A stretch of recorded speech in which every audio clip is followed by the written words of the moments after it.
Hey, this is Eddie Olczyk. You're listening to Empty Betters with Nick, Mac, and Harrison.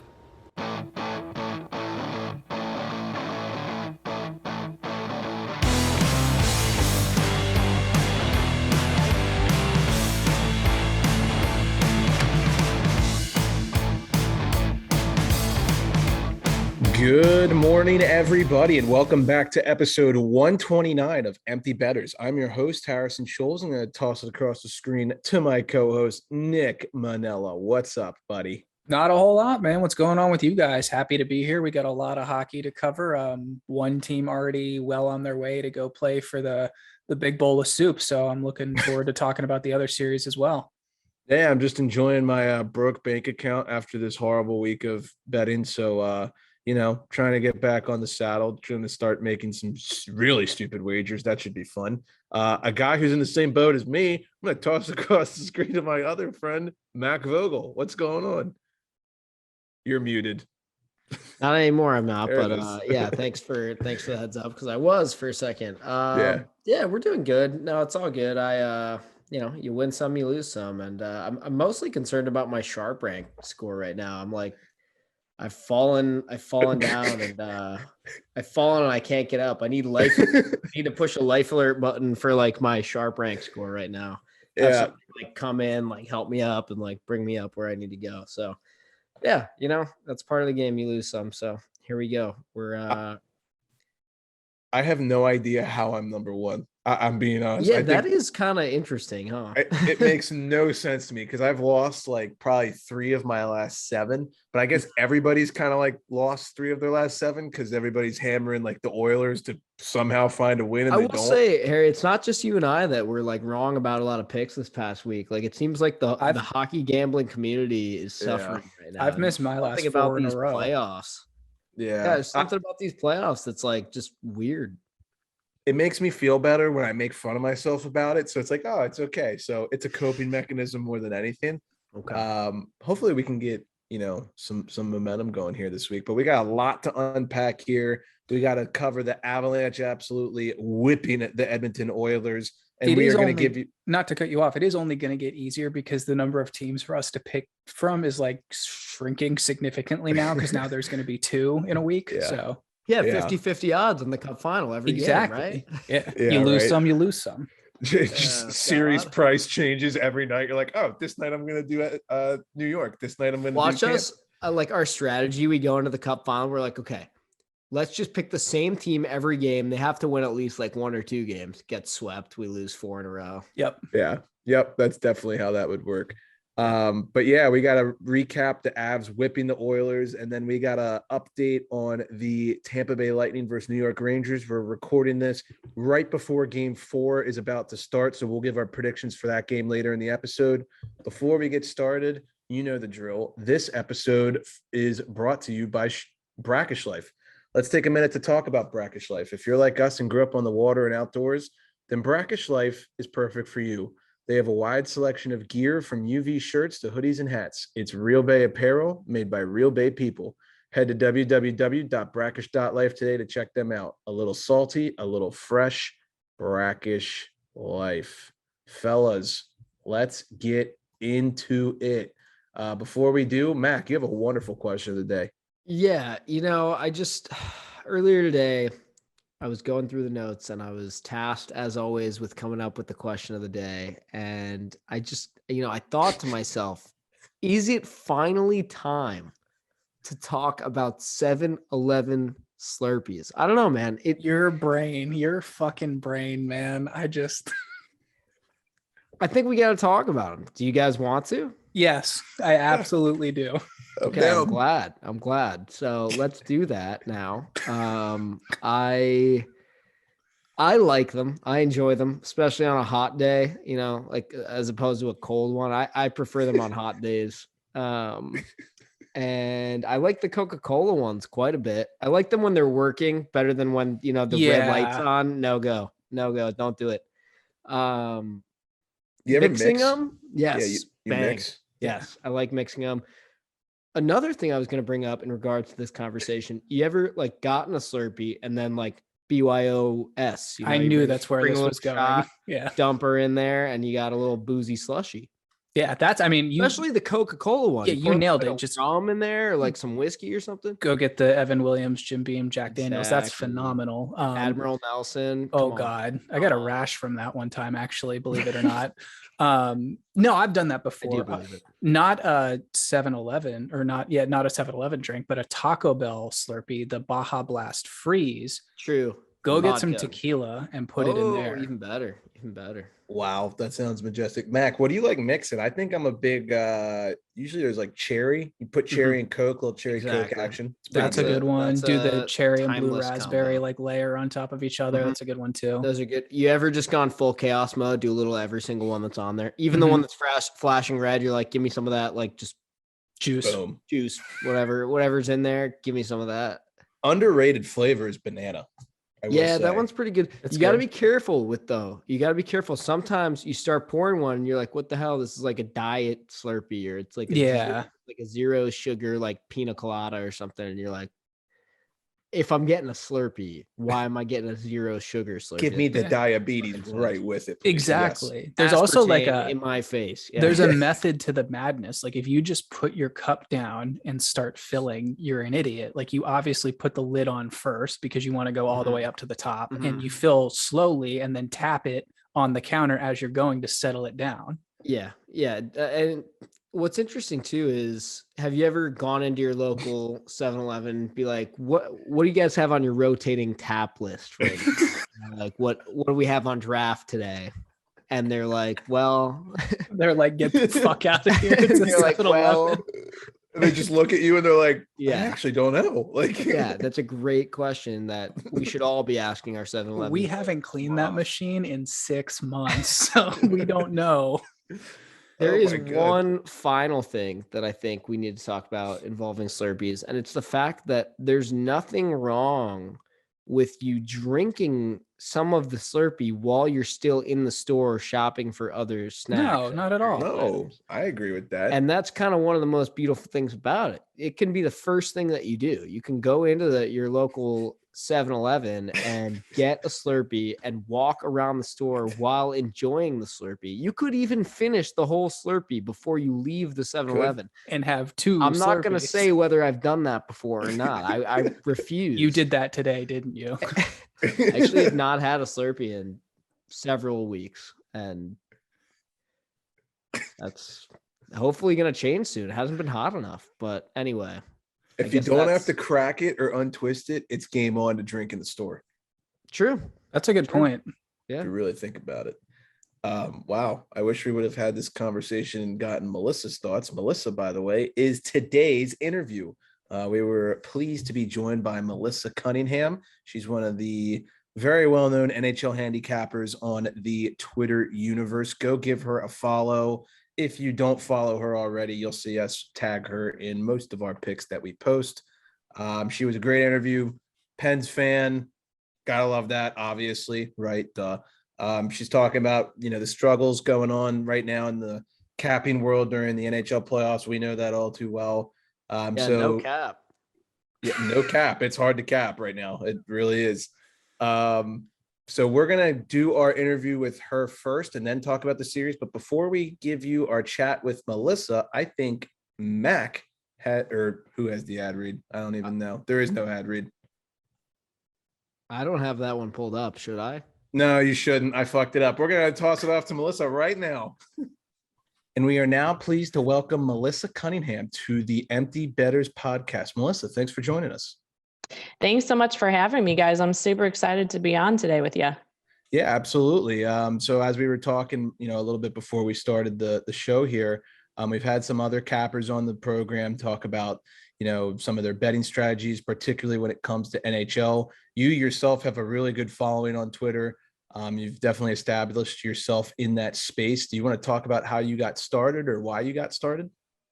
Yeah, so it's funny because a lot of people think that I actually was a hockey player growing up, and that is completely not the case. I was a soccer player, but my dad always kind of tried to push my sister and I into playing hockey because he was a huge hockey fan.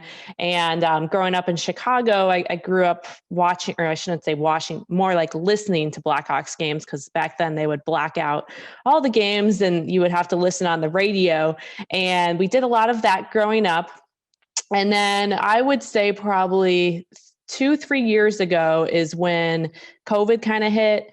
And in the state of Illinois, they legalized gambling. And I had only been doing it just, trips out to Vegas just for fun. And then I thought to myself, you know what, I'm going to start getting into hockey. So it really started with my friends who would say, hey, what game can I put in my parlay, or what game should I do for this? And I would just say, okay, pick this team or do the over or this and that. And it got to a point where I'm in so many group threads where people are like, what pick do you have for me? And then it just kind of took off. And then in regards to Twitter, I just was like, you know what, I'm just going to start posting what I'm playing. And every time I posted, more and more people would say, I like that. Or, the community on Twitter is so strong. You meet so many other cappers as well. So just kind of started to blow up a little bit. And, my biggest thing is every single bet that I do post on Twitter, I personally have money on the game. And a lot of times people will post and they don't. So I'm always saying, I'm always doing that. And then I'll always recap after a loss. If I got the game wrong, I'm going to own up to it and say, we're going to move on to the next game. And luckily the NHL season is extremely long. So we definitely have our ups and downs of betting throughout the entire season for sure. Yeah. Big emphasis on down at the moment. It's been a rough sledding here lately. I don't know about you, but oh my gosh. Playoffs is always tricky. And I always feel like the first few games, I am terrible. Like the reads are so hard. And then usually towards like game 3 or 4, you're like, okay, I have more, can establish what these teams are doing and see kind of more, because obviously what the teams did head to head in regular season is going to be completely different than what they're doing in the playoffs as well. But So no, true. I'm right there with you guys. That started off strong. that stat that they always do, like season, like matchup, like ahead of a playoff matchup. I'm like, that's the most meaningless stat ever, because like, didn't Carolina beat New York 3 times this regular season, or 4 times? Yeah, they did. They owned them, and I think that they owned Igor as well too. And then we all saw what happened there. And even even round 1, New York owns the Penguins, and they found a way, to bring that to 7 as well. So it's just it's a clean slate. It's like a whole new strategy, and you got the teams that have more experience versus some of the teams. I think the Flames, you guys talked about a little bit when you had Elio on. They just needed one more. I think they need one more season. You got teams that are going to take that early exit, and the next year is where we'll look to place them for the future bets there. So I'm curious, because back when we had our interview with Turk, he would talk about how he has like a model, right? And he lives and breathes by this model, and he sticks to it, and that's how he makes his picks. Do you have something similar, or do you kind of go off a feel, or do you have like, are you more of like a stat person? Where do you lie on that? I'm a little bit of both. I am a huge hockey watcher. So I will literally, starting at 6 p.m. till like midnight, I'm watching hockey, and I'm flipping back and forth of which games and which teams I can study. And I'm looking at what lines are going up against what. So that's kind of how I strategize in regards to what teams I'm looking at. I do also look at small trends. Obviously, I take a look at goalies. I think goaltending has been a huge thing in my capping in regards to goals against. And then obviously, if there's a backup playing, going along that line. So I am a total hockey viewer, base my betting off of that. And then also I'll kind of go off of like the trends in the stats versus on that as well, just to kind of say, okay, I think this one's going to go over. And then, you look at the stats and you say, look, this goaltender has been 5-1 to the over in the last 6. And then I'll kind of blend those together as well. In terms of like regular season versus playoffs, I mean, do you see a lot of difference in how, you approach? Like, I know in playoffs, it's kind of weird because you're playing the same team, potentially 7 times in a row. Do you have like different strategies for regular versus playoffs? Yeah, it's a completely different ball game. And I think with the regular season, which was really surprising, especially towards the end of the season, is we had a lot of overs. And it was one where we saw the All-Star break and it was kind of like, are these overs going to let up? Are we going to get back into under season? And we haven't. So usually same situation in the playoffs, they tend to be more of an under series.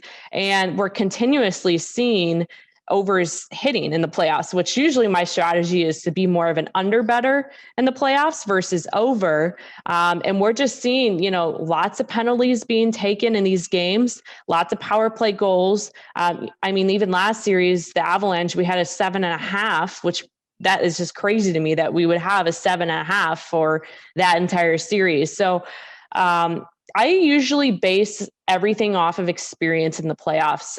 You look at guys who've been around a long time versus teams that are a little bit younger and they might need a few more years experience. And that's kind of how I capped the series. I was hoping that the Penguins would slide past the Rangers there. I think I'm still depressed as a Penguins fan that happens. right there with you. Trust me, I get it. It ruined my vacation. So yeah. Yeah. So, but I mean, the Rangers have really proved me wrong because that was kind of why I gave them an early exit is, they got their precious kid line and they are a younger team. And this is really Igor's first appearance. And we saw the Penguins break him. And then he finally got it together right around game 4 or game 5 and 6 and 7. And so you see a lot of that happening, but that's typically how I'll look at the two teams from a series standpoint. If the team that I think is going to win the series loses game 1, then I'll look and see if I can get them still to win the series as well. Had some luck with the Oilers on that against when they played the Flames because they did lose them round 1 and then got some nice value on them as well throughout that series. So it really just depends on the matchups and how it's happening. Yeah, going back to your point about it, it's very challenging to pick, games 1, 2, even 3. I found I have a lot more success just waiting until that clinching game and then just loading up on it. Yeah, I mean, whatever is going to make you profitable. I think the smartest cappers out there don't force. And I'm like a huge every time if I am losing, like say I lose like 3 games in a row and I'm like 0-3 and I'm just ice cold, I will just take the night off and I'll just say, you know what, I need to reset. And I'll write on a sheet of paper what I would have bet in that game. Usually it hits, because always, right? But it's my best advice is if you feel like you're not hitting and you want to just, take a night off, there's nothing wrong with that at all. I'm only smiling because I'm looking at Mac's face and he's just like, yep. Yeah, we Harry and I learned that the hard way the last couple of weeks, which we've been doing this for long enough that we shouldn't have to relearn that. But sometimes you do just need that reminder of like, okay, slow it down, reset, like you said, and figure out what's what. And it's hard because I think the biggest challenge with Twitter in general is there's so many cappers out there and so many people who have opinions. And I think the hardest part with the playoffs is when you bet against a team, sometimes you get a lot of people who are very offended that you're betting against their team that they want to win the Stanley Cup. And it's like, look, this is just my numbers. This is what I'm doing. It has nothing to do with fan base or whatnot. But then also you'll see a lot of people on Twitter. Sometimes you'll scroll through and you'll be like, oh, great. The entire world is on this play with me. So it's probably going to lose. So I think that happens. Yeah, that's like one of the things. Cause when we first started doing like our picks on Twitter, we didn't really like tag people or like follow anybody who did the same thing. We kind of just did our own thing. Then we started getting involved in the community, and then you see like 1,000 plays, and you're like, "Oh, I like that," and he's taking it, so I might take that. And that's a slippery slope. Very slippery slope. Or you'll be like, "Oh man, I bet this," and the guy who's on a hot streak bet this, and you're like, "We're head to head." But the best part about the gambling community is everyone is just so positive amongst each other. I think amongst just different cappers, even if we're losing or we're down, I think the community is still on our side and is very, get it tomorrow, type of a mindset. And that's what I've, taken away from Twitter and posting my plays and all that too. You don't seem like you dabble with like any like personally, I think shot on goal props are just so gimmicky. But you don't seem like you dabble with that too much. You're more of just like a straight up or over under kind of person. Am I wrong in that assessment? Yeah, so I actually used to a ton. And ever since I had my son, who is now about 3.5 months old, I stopped. And it was mainly because of the time constraint. I just didn't have time to dig into these player props or whatnot. Occasionally I'll do like a goal scoring prop on teams that I watch a lot, like the Penguins. I think I did Gensel to score every single playoff game. But typically I'm more of a side better. I love to bet dogs. That's how you're really going to be profitable. I went on like a huge run during the regular season where I think I won like 11 dogs in a row, which was amazing because that's really what's going to help your total unit size or unit profit and whatnot. And it's hard to bet dogs in the playoffs, but usually if you've been betting the New York Rangers, you're probably looking pretty solid this playoffs. Yeah, I have them tonight as we Oh, enter you do? this about Nice. game 4. Yeah, I don't think they're gonna win, but that's why I bet them. So it's been one of those weeks. Yeah, that's putting it mildly. But what do you think of the playoffs so far? I mean, we could talk Penguins in a second, but in terms of like Rangers, Lightning, we got the Avs officially punching their ticket to the finals. What are your thoughts? Yeah, I think that so from the beginning, I took a future ticket on the Avalanche. I thought that they were just this was their time. This is the year. As long as they could get past the St. Louis Blues, which they did. If Bennington stayed in net, if he didn't get injured, I wonder if that was going to be a different story. But I was really surprised that they swept the Oilers. I thought that was going to go to at least 6 or 7 games. But I think at the end of the day, the Oilers were just so banged up. Like even last night, you saw Draisaitl just clinching, like crying every play. He was fighting so hard and he still did his job. So that kind of surprised me. Florida, again, that didn't surprise me with the early exit. I think that, again, that team, they just invested so much. And especially on player cap and getting Giroux. And it obviously just crumbled in their face by getting swept as well. But probably my biggest surprise would have to be the New York Rangers again, just because they are a younger team, newly coached, and they just keep going down in these series and they come back and they win. I mean, they were down by 2 games or 3 games to the Penguins and took it to 7, they won 3 in a row. They were down to the Canes and they won game 7 as well. So I hate to say it, but I got to give that team some credit because they definitely are fighting hard. You think so? If they win against the Lightning, let's say, and they move on to the Cup final, what is going to have to be the price tag for you to dabble on the New York Rangers? Ooh, I would take them at home. I think that they've shown that they've been strong at home. The road record has been a little slacking, but I do think, I mean, even tonight, the line is heavily favored towards Tampa. And I think that is disrespecting the Rangers a little bit too. So I do see that there is great value in them tonight.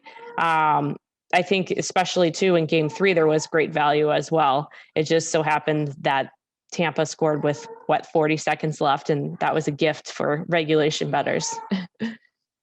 Definitely. I mean, out of the teams this regular season, did you have one that you found a ton of success with? I found a ton of success with Columbus just out of nowhere. I would bet them +1.5 a lot and found that worked for me. What about for you? Buffalo Sabres, they really came on at the end there. I think they won, was it 8 in a row +1.5? And then they were crushing the team totals over 2.5. So you were getting a lot of those at plus money as well. So they were killing it. Oh, Mac, you go. I'm sorry. Well, I was just going to say back to the potential Cup final. Well, obviously Colorado's in it already. My main question is like, what do we think about the whole Pavel Francouz thing? And I mean, I don't know exactly what Kemper's timeline is, if there's a possibility of him returning, but let's say he's not for a second. How much do you think that will affect the line and whether or not you'll be willing to take them with Francouz in that? I don't think it will affect the line too much because we didn't see it get affected too much in regards to the Oilers. I think the Oilers were still, even when we saw them go at home, they still were underdogs, I think priced correctly. I think Francouz did good though. He did his job, and he did his job also when he stepped in for Nashville.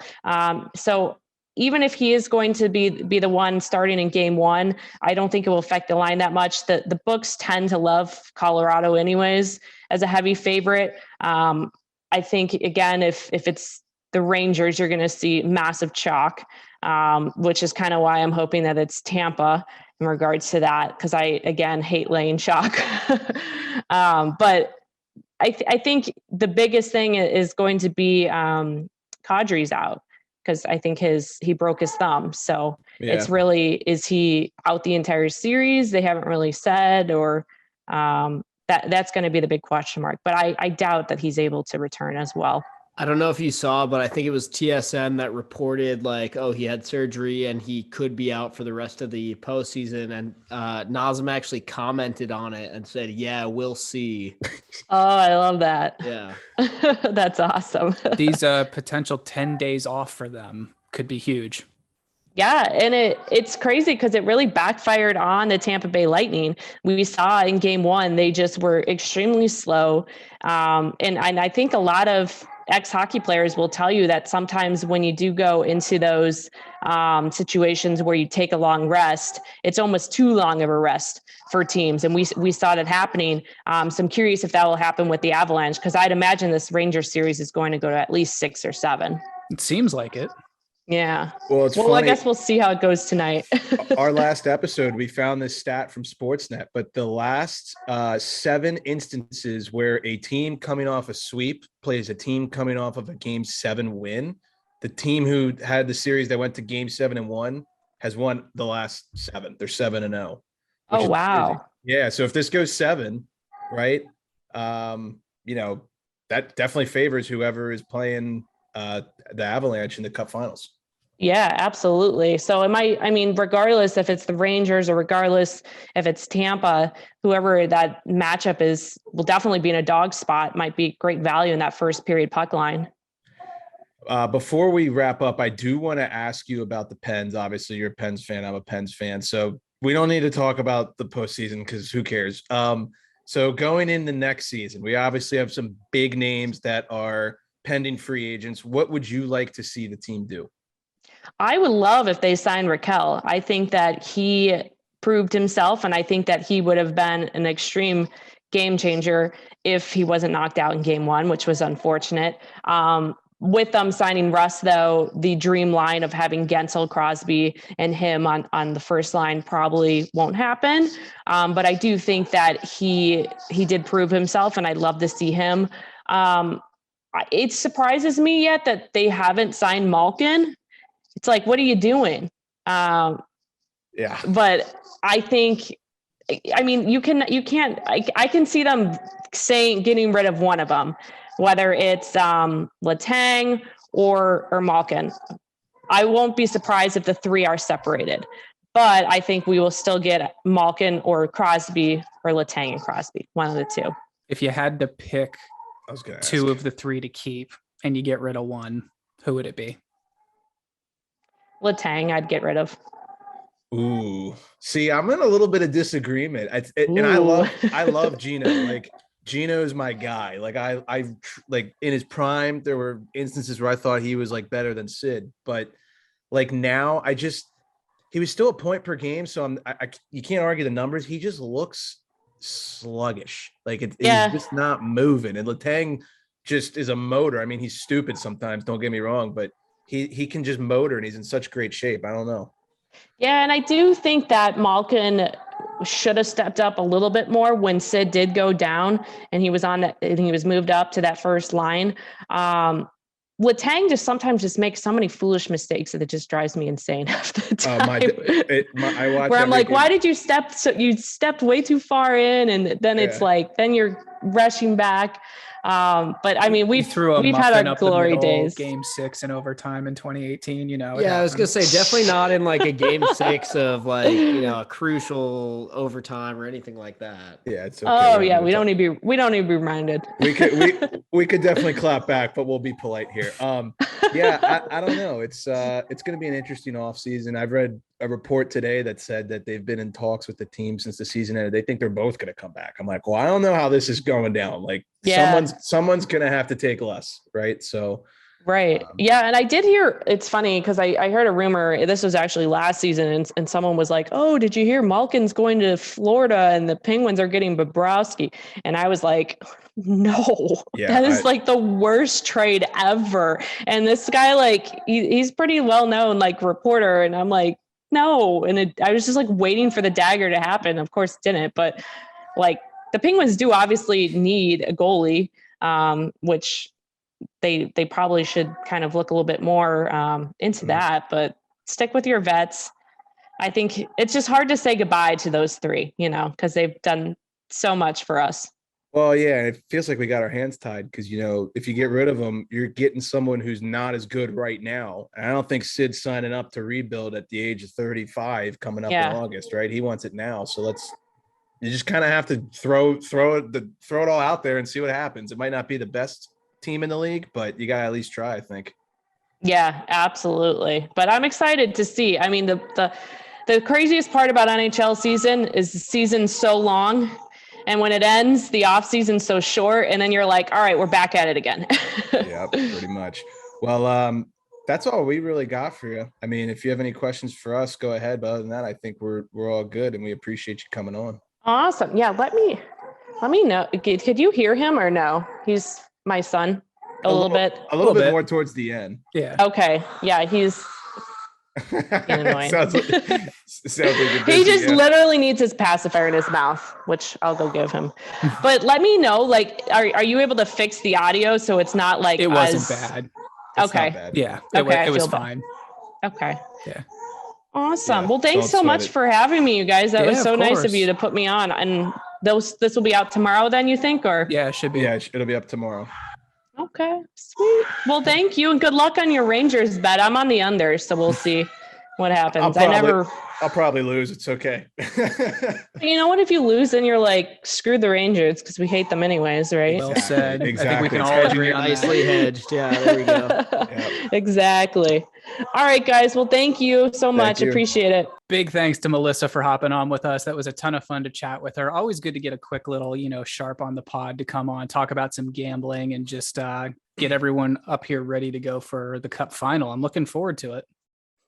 Yeah, absolutely. She was obviously gave some great insight, probably explaining why we're losing so much because we talked about impulse betting and trying to not force it. And I have been forcing everything lately. So I'm trying to be a little better about it. Yeah, got to let it flow naturally. And that was a nice reminder from her to not force it. Good stuff. Definitely. And while you guys are recovering from the bad beats this week, the Colorado Avalanche are going to be recovering because they are off right now. But it would help them recover even better is some help from our friends over at Kane Footwear. Oof. So before we move on, let's take a second to talk about some rest and recovery from Kane Footwear. They are changing the game by providing a unique shoe focused on recovery while being made from sustainable materials. The Kane Revive sneaker is made with bounce back foam created from Brazilian sugarcane. A renewable resource, sugarcane helps reduce greenhouse gases by capturing CO2 as it grows. Kane's unique bounce back foam provides the ideal balance of cushioning and support to help the body renew. Don't wait. Head to the link in our bio today to grab a pair of the most comfortable shoes you will ever own. I wore mine to work today. Once again, everyone was asking me where I got them. I think like 3 more orders were placed. So shout out to Kane Footwear for making some of the best shoes in the business. Honestly, I say it every episode. I love these things so much. I would lick the soles of these if I didn't just play roller in them yesterday, but I did. So I'm not going to do that. But they're the best shoes I've ever owned. I was wearing mine all day today. And when you're walking down the street and you pass like a storefront that has like mirrored windows and you can't help but just like check out your outfit, make sure you look okay. Mm-hmm. Every time I passed one, I'm looking and I'm like, ooh, who is that guy in the Canes right now, man? Those shoes, like they're just fire. When you put them on in the morning, do you call them Canes? Well, it's funny. A lot of people at the place where I work have asked me like, oh, like what are those? Not like that, but they're actually like, what are those? Because I want some. And I'm always like, or they're like, are those Crocs or like Yeezys or whatever? I get that a lot too. And I'm like, no, they're Canes. And I cannot tell you how many times people are like, oh, like Kane. Like You what I have a just good said. little you have a good little hashtag idea, Kane Gang. I think we should get that rolling. Kane Gang, baby. We're I'm in the process of, I mentioned it before, still in the process of trying to turn this 3-bedroom apartment into a full Kane household. We're 2/3 of the way there. So Who's holding out? Alex, actually, I to be fair, I haven't really like pushed it on him very much. He's seen me wearing them, but I haven't like sat him down and like given him the ultimatum of like, yeah, he listen, should buddy. know. Yeah, he should definitely know. Well, I like that. All right, let's hop into the Avs versus the Oilers, or lack thereof, rather. Since we last spoke, 4 games happened and there were 4 wins. The Avalanche sweep the Edmonton Oilers. The Avs are now the 4th team in NHL history with multiple series sweeps before entering the Cup Finals. The other 3 teams who did it were the 03 Ducks, the 92 Hawks, and the 69 Blues. Fun fact, none of them won the Stanley Cup. Interesting. Just thought that was worth mentioning. All right, so game 1, basically like a college football game. Like it was like 52-47 to put it in football terms. We had an 8-6 finish. It was 7-4 after the second freaking period. It was an all-out shootout. I think we all thought that this was going to be the way the series was going to be the rest of the way. The over-under was set at 7, and we smashed that in the second period. Colorado wins 8-6. I don't really know what more to say other than that. I'm probably going to say that for the next 3 games that I recap. Game 2, Avs win 4-0. You're stupid if you bet the Oilers. We did. Game 3, the Avs win 4-2. You're really stupid if you bet the Oilers. We did. And then game 4, the Avalanche wins 6-5 in overtime. We'll talk about the controversial quote-unquote high stick goal in OT in a second. I want to give Cale Makar some praise. He had 5 points in a series clinching game. He's the first defenseman in NHL history to score 5 points in a playoff clinching game. And he is now 3rd among active skaters in points. He only trails Mika and Adam Fox. Boys, what are your thoughts on the series? And then we'll talk about the game 4 overtime in a little bit. I think I fucking hate the Edmonton Oilers. Like they are the most disappointing hockey team I have watched all postseason. And that includes the team who's on my shirt. But just going from this, they look so good against Calgary. And for some reason, it took them 7 games to beat LA. And then there's all this hype around them. And they don't win a single fucking game against the Colorado Avalanche, who were starting their backup. Yeah. It's just like, it's so bad. And I know we talked, here's a great example of, flipping the script. We talked a couple episodes ago about Nazem Kadri and how effective he's been and, how he really can't fuck up and get suspended. Look at what Evander Kane does. He hits him. And because of that, he gets suspended, misses a crucial game, and then the Oilers go home. So I don't know. It's really disappointing to watch. Mike Smith looked okay last night, but the Edmonton was up 3-1. They had them and they gave it away. Yeah. I mean, I echo most of what Nick said. Also, Evander Kane, imagine being somebody that gets suspended for 1 game. And you're like, it's only 1 game. And then you're like, oh, cool. My next game's not until October. Good for me. That's some I don't know shit, who it's going to be for. Anyway, they're a frustrating hockey team. I actually cannot imagine right now what it feels like to be like a genuine, like diehard Oilers fan. You're probably frustrated beyond belief, and I certainly would be too. Because it's one thing to like lose in the 3rd round, but it's another to like have gone 7 games and then you went 5 games against like an even better team, and you're like, right. okay, we're unstoppable, and then you just don't win another game after that. It's weird. And I saw a good tweet. I can't remember who it was by, but it was like, I'm very interested to see how the Edmonton Oilers react to this loss. And I echo that because I could see it going on either end of the spectrum, right? Like there's we made the deepest postseason run we've made with McDavid on our team. There's some things that you can hang your hat on here. We crushed a really good Flames team. That's like our biggest rival. Did it in the 2nd round. That's huge. Lost to a very good team. The Avalanche are a good team. Whether or not you got swept, whatever. You made one it of there. your best players is playing on one leg. So that adds up. Whatever. There's a lot of things you can hang your hat on. So maybe they do that. Maybe they say, good season, not the outcome we wanted, run it back again next year, right? Or they could freak out about it. And I think they'd sort of be justified in doing so there as well. It's like, yeah, they made it to the conference final, but it's no better than a loss in the first round, really. I mean, you didn't make it, and you only won, 8 games. You got halfway there. You didn't even win 9 games. You didn't get more than halfway there. Like, it's just, there's a lot of things that you could also be really upset about and say, fuck it, we're blowing it up. We're trading all the pieces, whatever. I don't think they'll do that. No. But I wouldn't be totally shocked if they did. If I'm an Oilers fan, I'm livid. I mean, I see all these people in typical, Canada fashion trying to be positive and upbeat, like, oh, Jay Woodcroft took over halfway through the year and, oh, we made it to the third round and lost to a really good Avs team. Dude, you're in year 7 of McDavid's career. You've never won more than 8 postseason games. That's a problem. I don't care if it was to the Avalanche, the 98 Wings, or the 2019 Lightning. I don't care who you fucking played. You're in year 7 that just ended of McDavid's career, and you've never won more than 8 postseason games. That's a problem. I'm sorry. Let's be honest. He single-handedly won you a decent amount of those games, definitely in that Flame series. Big time. Absolutely. Yeah. And the problem is, this isn't a team where you're like, ooh, they're up and coming, like their time's coming. It's like, no, dude. You have so much talent that if you don't restructure and do something, you're not going to be able to afford other players, period. Yeah, like your time is now. McDavid's 25. I mean, he's supposed to be winning cups right about now between 25 and 29. Ideally, that's when you're going to do it. Well, there's just the whole goalie thing, right? Because it's like, I was rooting for Mike Smith as much as I like to kind of make fun of him and stuff. It's low hanging fruit. It's funny. He's an old goalie. He likes to play the puck. There's a lot of funny things that you can talk about, but I was rooting for the guy. It was an awesome story through the first 2 rounds of the series.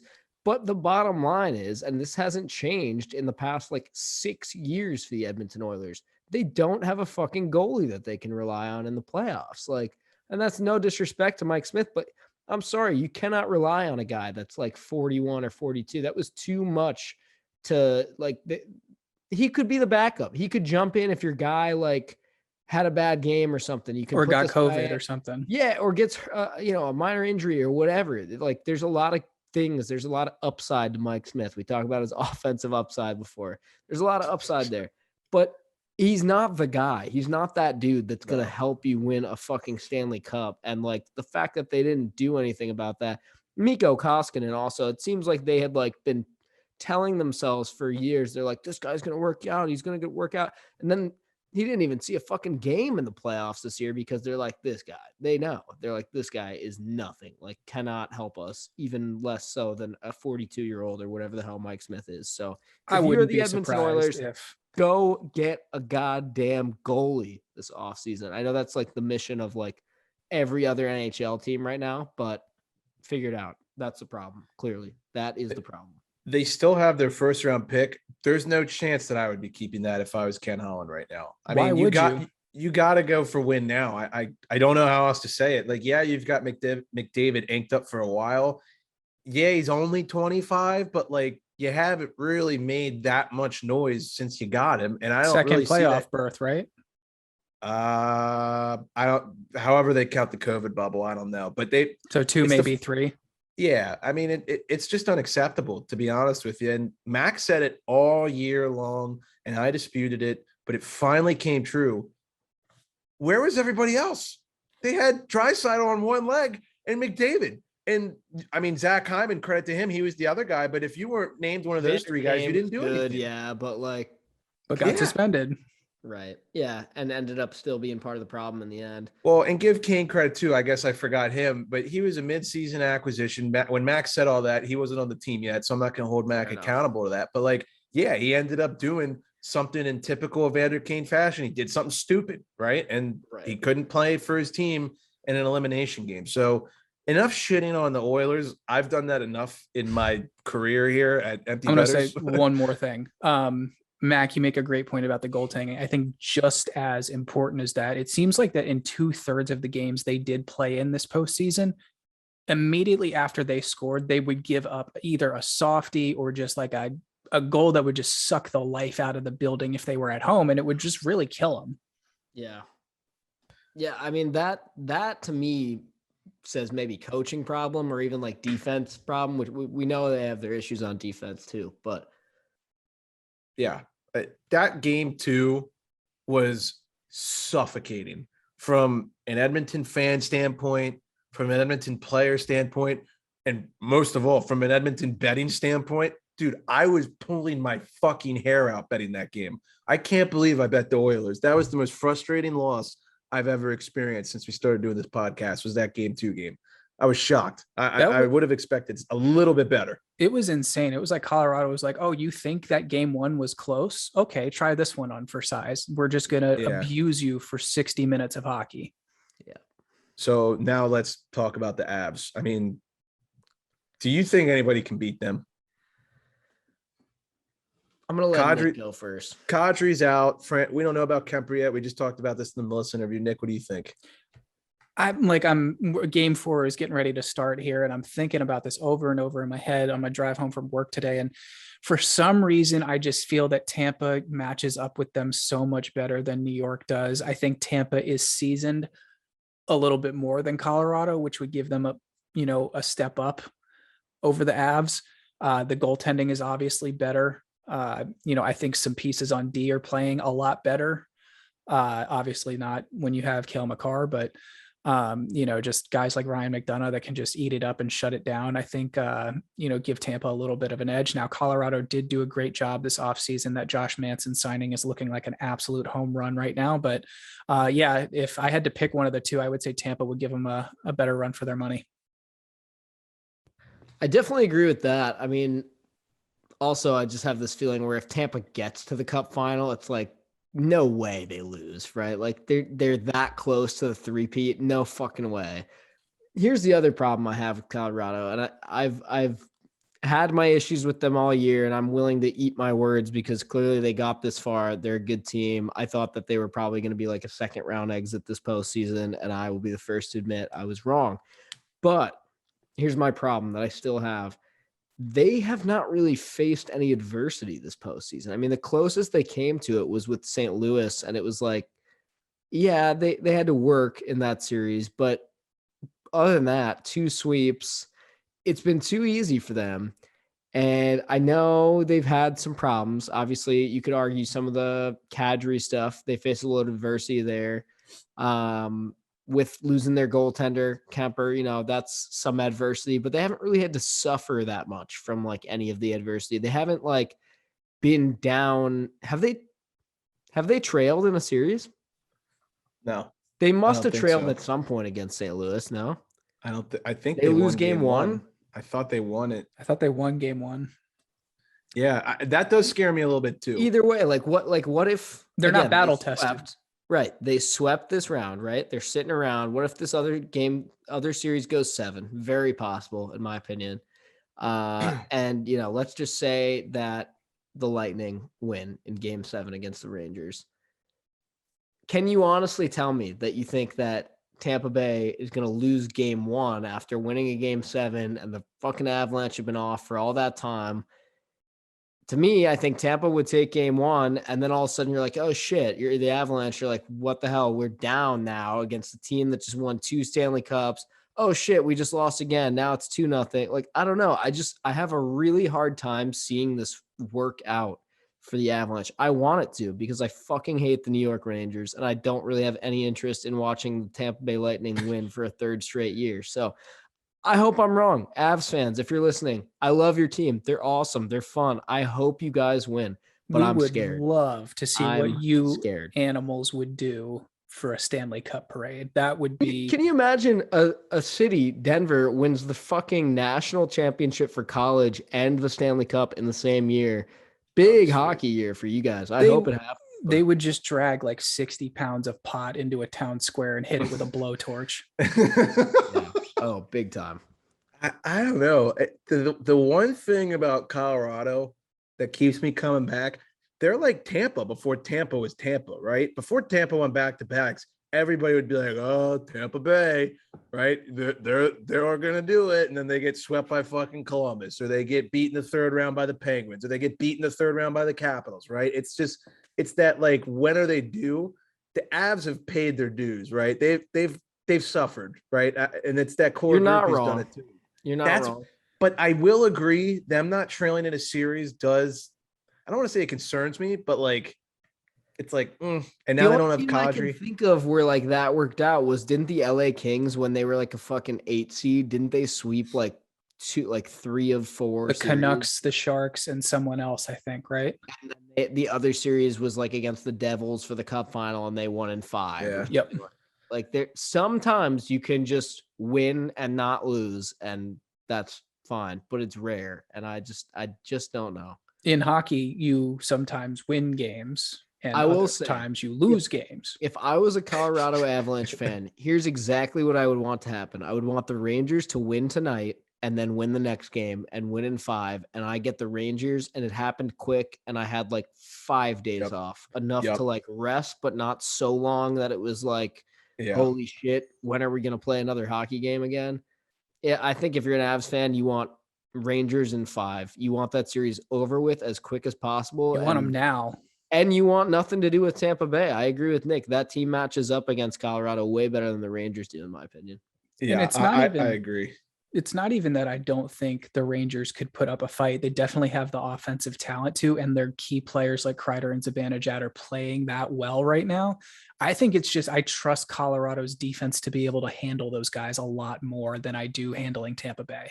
Yeah, it's the defense, man. It's that Makar and Taves tandem is fucking unbelievable. It has to be the best pairing in the NHL now. Yeah, it definitely is. And that's the thing. You know, like, a lot of people listening are probably like, why would you got Kadri hurt, you got Kemper hurt, don't you want the time off? No, listen to the stat we just told Melissa. The teams who go to game 7 always end up beating the teams who come off a sweep. It happens every time. So you don't want that. I do want to give, before we move on to the East, shout out to JT Compher. What a gamer, dude. This guy has 5 goals in his last 5 games, and he's playing like a goddamn mutant. And then Arturi Lehkonen. I mean, back-to-back years of sending his team from the 3rd round to the Stanley Cup final with an OT winning goal. I believe I called this, if I'm not mistaken, when this deal was made. I said this guy was going to score some massive overtime goal like he did for the Habs. Well, his teammates had a lot of really good things to say about him afterwards, too. I don't know if you guys saw the interview I'm referencing right now, but I did not. Wait, what happened? A certain somebody said that they'd give up like 7 first-round picks for him right now or something like that.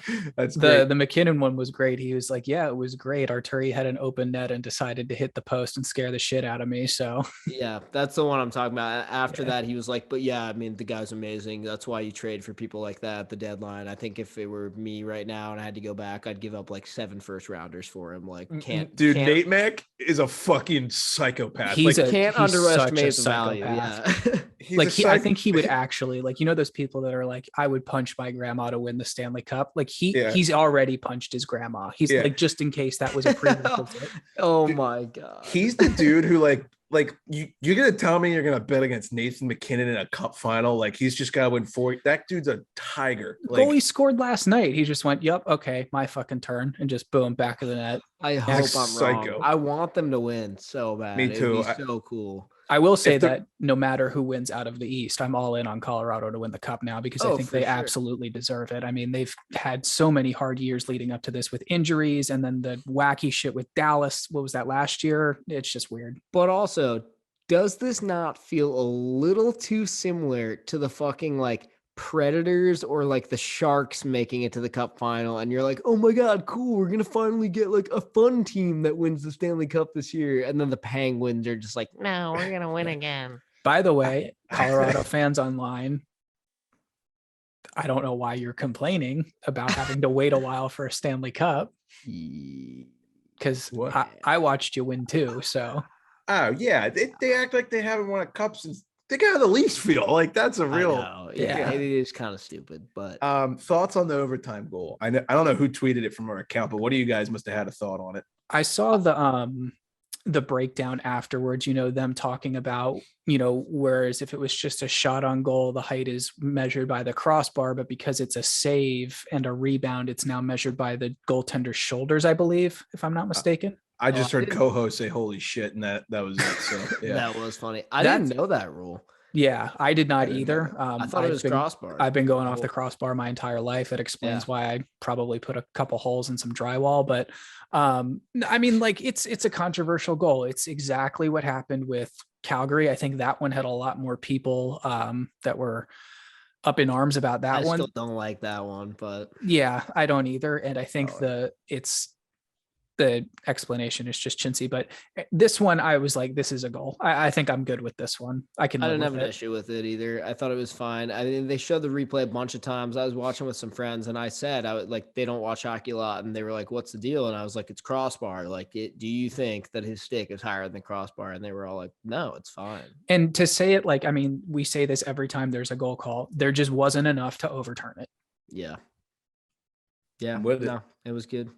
That wraps up our Western Conference final recap, and we are going to move on to the East. But before we do, now I think Mac has a word for our listeners. Sure do. Just wanted to remind you that this season, all of our picks are powered by SharpRank. SharpRank created the first ever cross-sport rating system, ranking bettors from any sport on one leaderboard that anyone can dominate, even you. SharpRank is backed by some of the biggest names in the sports gambling world, such as BetMGM, Betway, and Sports Illustrated. Download the free app for iPhone and Android today. And without further ado, now let's dissect the Tampa Bay Lightning and the New York Rangers series, a much closer series so far. We mentioned we are recording this on Tuesday, June 7th, so we do not know what is going to happen in this very, very, very, very, very, very, very crucial game 4 yet. But yeah, let's get some thoughts on the first 3 games so far, gents. Sure. Let's recap it real quick. We got the Rangers up 2-1. Game 1, the Rangers win 6-2. They dominated. Tampa looked like they hadn't played in like 2 weeks, which they hadn't. So that would probably explain why. Philip Hedl stays red hot and has 2 goals in that game. And that was probably the worst playoff game I've seen Vasilevsky play since getting swept by Columbus. So not a good showing for the Bolts. Then we move on to game 2. Only idiots would bet the Lightning in this game, right? They were 19-0 after a loss. That was a smart, okay, we had to take that. No. It didn't hit because we took it. That's exactly the But like, there was no way we were going into that game not betting that. Like, the whole world bet Tampa. Harry, this is why I'm not mad, because a lot of the bets that we lost last week were smart bets. Like, I wouldn't do it differently. I know. I think I'm gonna be that dude who's like, oh, fade the public, who like, you know, that one guy who's always like, in his basement just hammering away on the keyboard. You should make a fucking shirt that just says fade the public. I'm gonna be that guy now, because what I've learned this postseason is when you ride with other people, it sucks. Like you just feel like you've been catfished or something. It's like, it's annoying. Anyways, the Rangers won game 2, 3-2. We lost that bet. The whole world lost that bet. They snapped the 19-0 streak following a loss for the Lightning. I can't say enough good things about Mika Zibanejad. He has been red hot. He was so dead in the first 4 games against Pittsburgh, and he has done nothing but light it up ever since. Adam Fox as well. He looks like he's otherworldly. He's second in the NHL among active players in points. He had 2 apples that game. And then Keandre Miller. Can we talk about this guy for a second? He is a man amongst boys at the ripe age of 22. His wingspan, like when he extends his arms to like swipe at a puck, he covers like an entire faceoff circle. It's crazy. Makes me feel normal. I have ridiculously, abnormously long arms, so it's good to not be the only like freak out there. Yeah, he's nuts, man. He's playing really, really good hockey. And this is, I think it's a great development story for this player, because he was the one that got, I think, not his fault at all and very unnecessarily so, a lot of the heat in that qualifying series they played against Carolina, where they got spanked. What was it, like 2 games or something like that?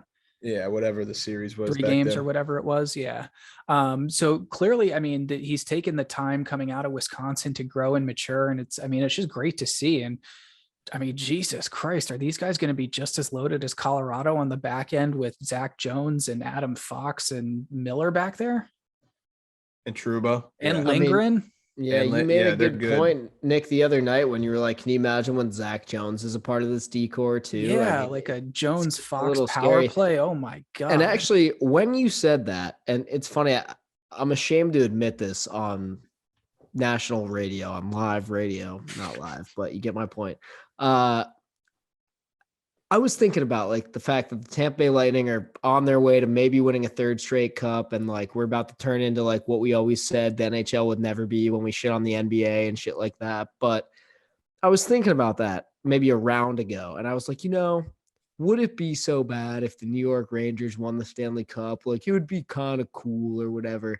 And then immediately that thought left my brain because I was like, yeah, actually, it would be so bad. But here's why it would be so bad. I'm kind of worried that the Rangers are low-key going to be a wagon for the next like 5 years. Like, that would be the most insufferable dynasty. That would be so much worse than the Patriots. They are that team that we were saying Edmonton is not. When we're like, it's not even like you're like, oh, but your future is bright. If the Rangers lose this series or lose in the Cup final, everyone's going to be saying, like, the announcers are going to be like, but the Rangers will be back and they'll be back soon. And they could easily make the Cup final 2 of the next 3 years. And I would not be surprised. So fuck the Rangers as always. And I hope they lose.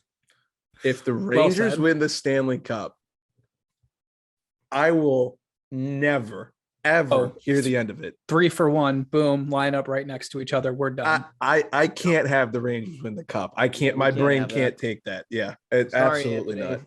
not. Sorry, buddy. I think I would genuinely consider moving abroad just for like 6 months. Oh my God. Yeah, Paris sounding real nice right now. I don't know about any Rangers over here. Oh God. Nick, you kind of like.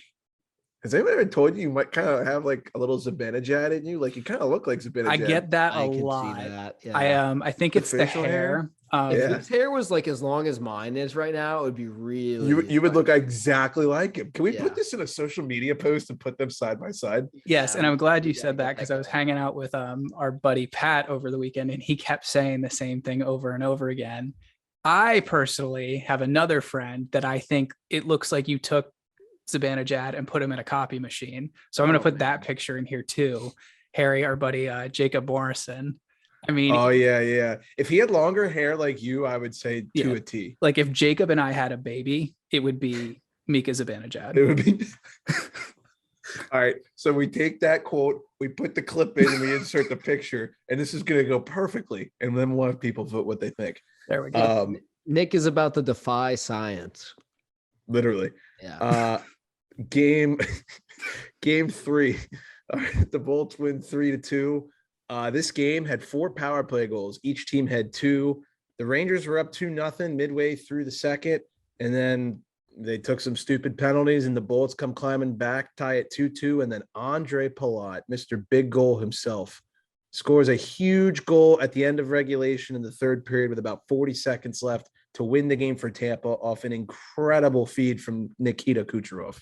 Palat is fun to watch. I've always enjoyed him as a player on the Lightning. He gets so excited. Like I love seeing him score big goals, and he just got the wide open mouth and just like so animated.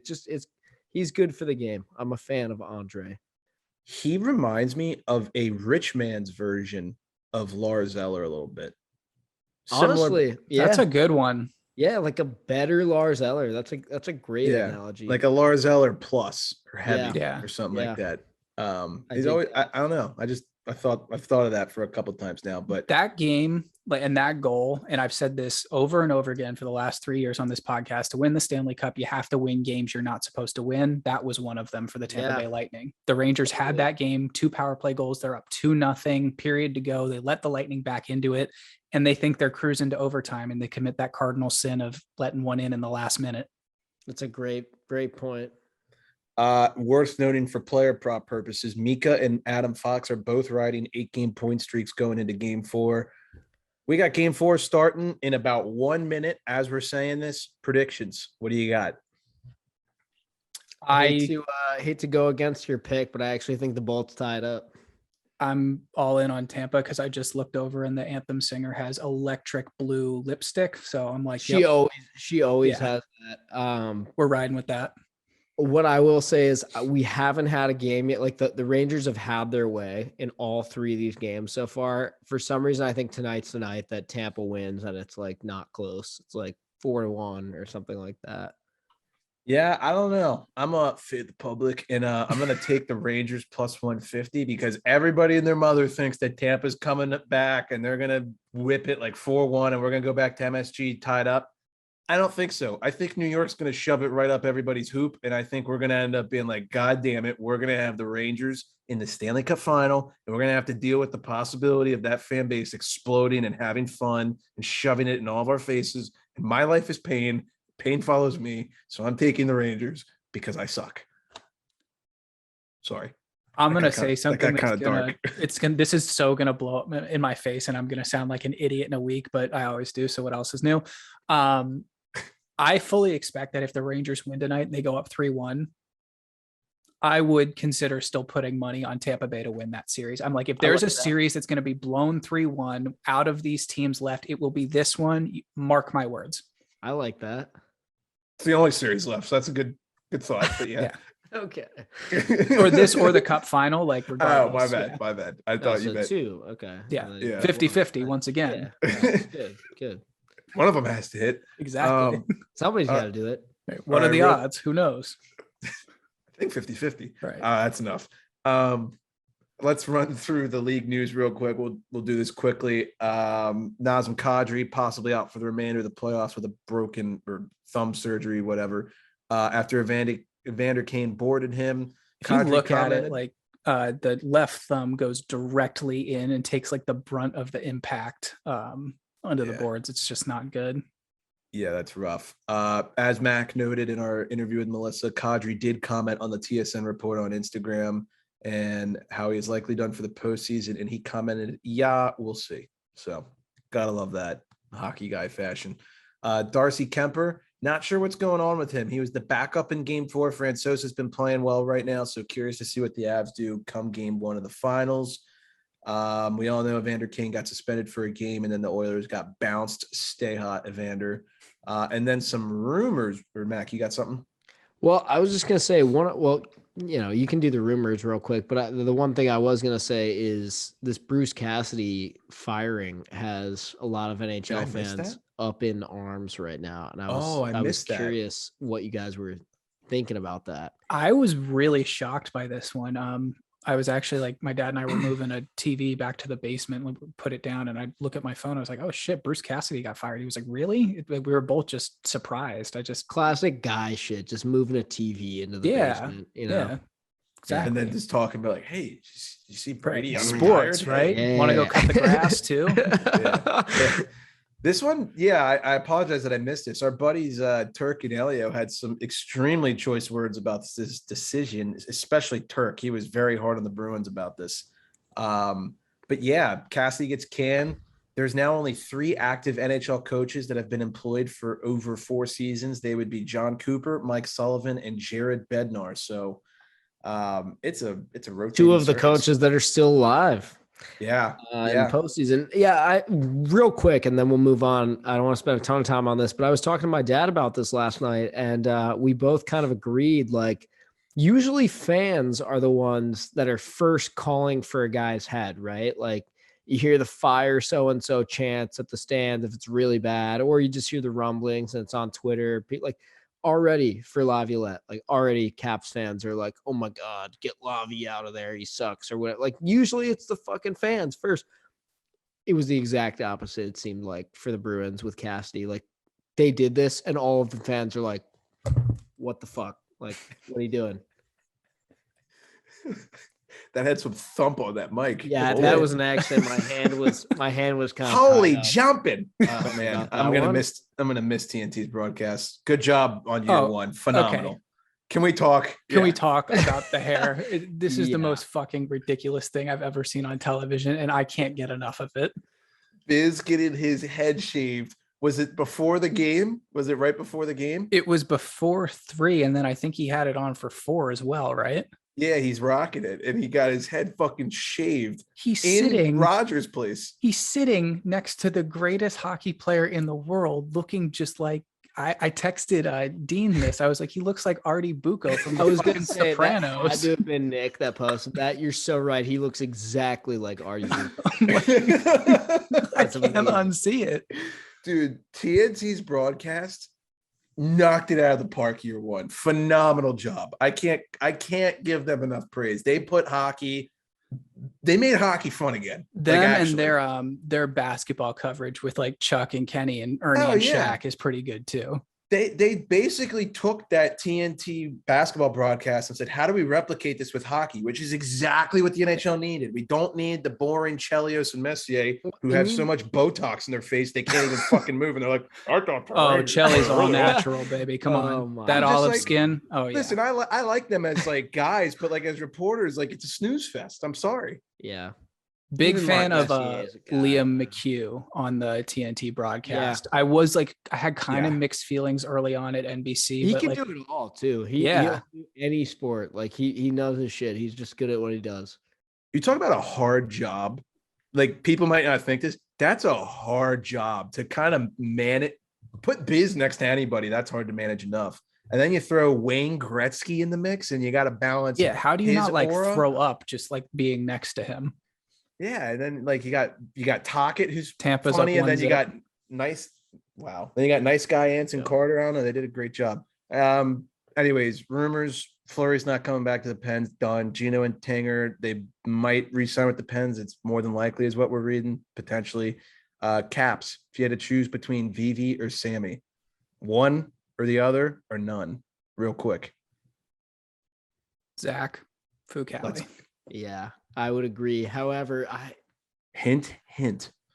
This is tough. My thing is, I think one of these dudes, obviously I would want it to be Fuchs, but if it can't be, if it has to be Vanacek or Sammy, I think one of them should be the backup, and we should go and get an actual like starter. But the problem is the strategy would be way different, because if Sammy's your backup, you want some guy who's like kind of on his way out, an older guy, kind of like what they wanted to do with Lundqvist, who's going to like mentor Sammy, be there for like a year or two, and then dip and turn it over to Sammy.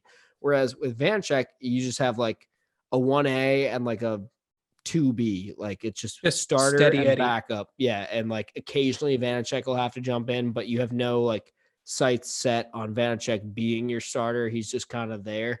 Honestly, I'd rather that option, because I think we could get a whole hell of a lot more for Samsonov, and I'm ready to move on from him. So the only way I would want Sammy to stay is if we like overhaul our goalie coaching, like get a new goalie coach. Clearly it's not working with him. So yeah. And then the Sabres are expected to make a run at Jack Campbell. So stay hot, Leafs. All right. I love that for Buffalo. Same. I want the very Sabres low risk, high reward. I want them to be good so bad. It would be also so fun. If they stole Jack Campbell from Toronto and then found a way to get into the playoffs and upset Toronto in the first round. Oh my God. Could you imagine?